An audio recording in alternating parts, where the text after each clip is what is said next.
reason why time is an important element in learning NLP and mastering NLP is because mastering time, the subjective experience of time, is part of how you're going to master your life. So NLP is not about just mastering NLP skills and NLP techniques. It's about the most enjoyable, most fulfilling, most satisfying life you could possibly be living. So yes, that involves being successful and accomplishing lots of things, but what would be the point of being successful and accomplishing a lot of things if that doesn't fulfill you and make you happy? So one way that I teach NLP is really to point my students in the direction of how are you going to really enjoy your life? How are you really going to create the you want to be to create the life that you want to live? Time is a major part of that. In order for you to understand this and to use it practically to master your life and really become the person you want to be, we need to answer a few questions here. And at the end of this video, I'm going to give you an exercise that you can do so you can understand really what it is that I'm talking about here. But let's get some of these questions answered so that you have the understanding you need to make this process work. Without this understanding, a lot of NLP techniques regarding time, like timeline, won't make a lot of sense. First, understand what is time. Now, I want to make a differentiation here between clock time and your subjective experience of time. Yes, we can always look at a clock and measure time by what a clock tells us. You know, we're measuring 60 seconds in a minute, 60 minutes in an hour, and on and on. First of all, let's take a step back and realize that we created that. Now, we based it off of something that already exists, the rotation of the earth and how it revolves around the sun. But the measurement of time is still a creation from us. It wouldn't exist without us. So a lot of times we kind of just get caught up in concepts and just believing that they're absolutely true. And no, they are in fact concepts. So take a step back and realize that we invented the measurement of time. And then we can go even further and say, we actually invented our sense of time. Why is time ultimately so important though? Because there are two dimensions in which you experience what we call reality. That is space and that is time. Everything happens in a location. Everything has a context. Everything has a time in which it happened. It's either happening now, it happened in the past. Everything has time. So when you understand that one of two of the dimensions in which you experience reality is your sense of time, that should tell you how important it is. What is essential to mastering your reality is to understand how you organize your sense of time. It's going to be different from person to person. And this is where we step out of the idea that time is objective, because it's not. How I perceive the present moment right now may be different than how you perceive the present moment.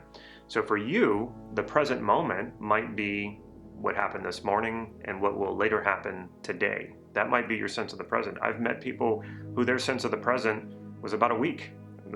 Everything that happened a few days ago and everything they were planning to do a few days into the future, they all considered that part of the time frame of the present.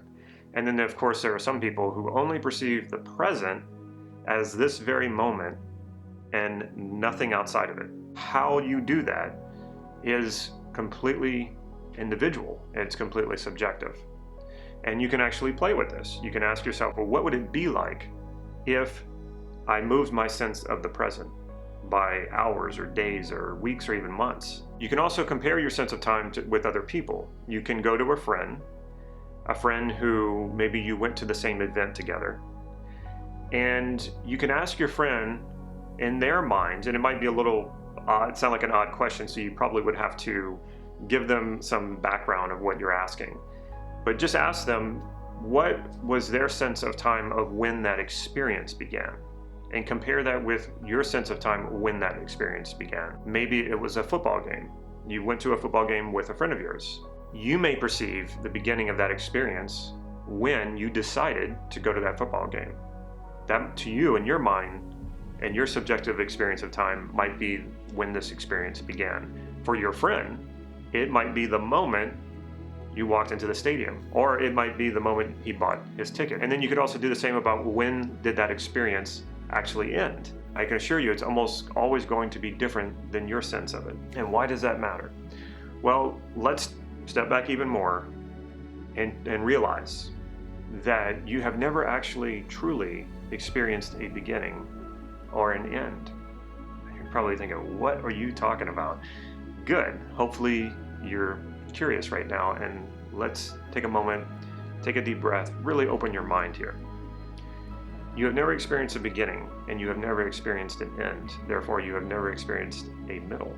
You don't remember being born. I've never met anyone who has. You're not dead because you're watching this video. So you've not experienced a beginning. All you've experienced is one stream of what we would call reality, or stream of maybe consciousness. And you might say, well, Damon, I know that I was born, so I must have experienced it.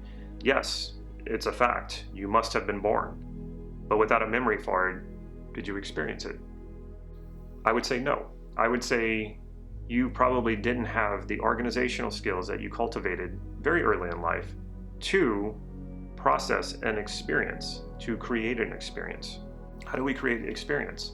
Well, we mark in what we think of as the beginning of the experience, and we mark out when we think was the end of the experience, which also then creates its middle. But like I said, you've never actually truly experienced one of those. You sort of arbitrarily and unconsciously, which also means haphazardly, mark in the beginning of an experience, mark out the end of an experience. In a sense, you are creating beginnings, middles, and ends. And this is all created by your sense of time. Now, why is this important? Well, when you start going back to your experiences and you start moving that line of when it began, you will feel it. You will feel it inside. You will feel that you evaluate that the meaning of that experience differently. You might even experience some emotions about it. Well, if you're widening the time frame, you're allowing more information in. If I ran a marathon, and when I think of running that marathon, the experience shows up as just me crossing the finish line, well, that's one kind of experience. But what if I expand the beginning and I draw it back to the very beginning of the marathon? Now I've got several hours in between. That's going to be a more intense experience because there was probably a lot of really having to push myself. And by the way, I don't run marathons. I don't like running. I hate running. In fact, I do some other types of exercise. You might even draw that line back of the marathon experience to months ago when you were training for the marathon. Instead of the end of it being crossing the finish line, maybe the end of it was you got a trophy, or you went and talked to your friends and said, hey, I ran a marathon. And so you can play with this. And as you play with these time frames, you will experience a different evaluation, which means you will make different meanings. And that is what life is. Life is what meaning we make of life. Our experiences are only important as the meanings we create about them. And they don't have inherent meaning. Nothing you've experienced in your entire life has inherent meaning. Those experiences didn't throw themselves at you and say, this is what we mean. No, you experienced it. You created the beginning. You created the end just by marking it out and assigned a meaning about it. If you just say in your mind, this was a positive experience, or this was a negative experience, this was an embarrassing experience, this was a life-affirming experience.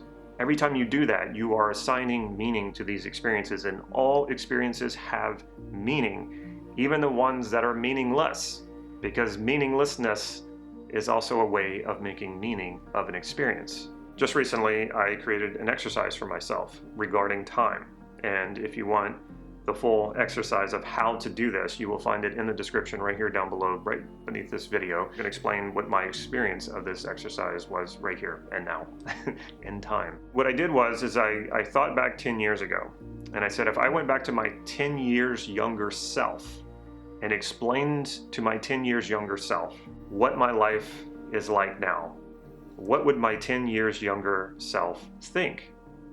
And I thought, wow, my 10 years younger self, who had just come out of a depression, who was about to encounter a divorce and many other not so great things, would have been very motivated and excited by what I would explain to him about my life as it is now. Because right now, I feel like I'm at the peak of my life. I'm enjoying my life to the fullest. I do exactly what I want to do for a living, and a lot of great things are happening right now. So if I were to go back in time and explain to my 10 years younger self my current life, my 10 years younger self would have become extremely motivated and happy and had something really to look forward to and something to really think about stepping into. And then I thought to myself, what if I could visit with my 10 years older self? And my 10 years older self could then tell me about what my life is like in 10 years. And what would he have to tell me that would make me very excited, very motivated, feel like my life is full, like nothing is missing?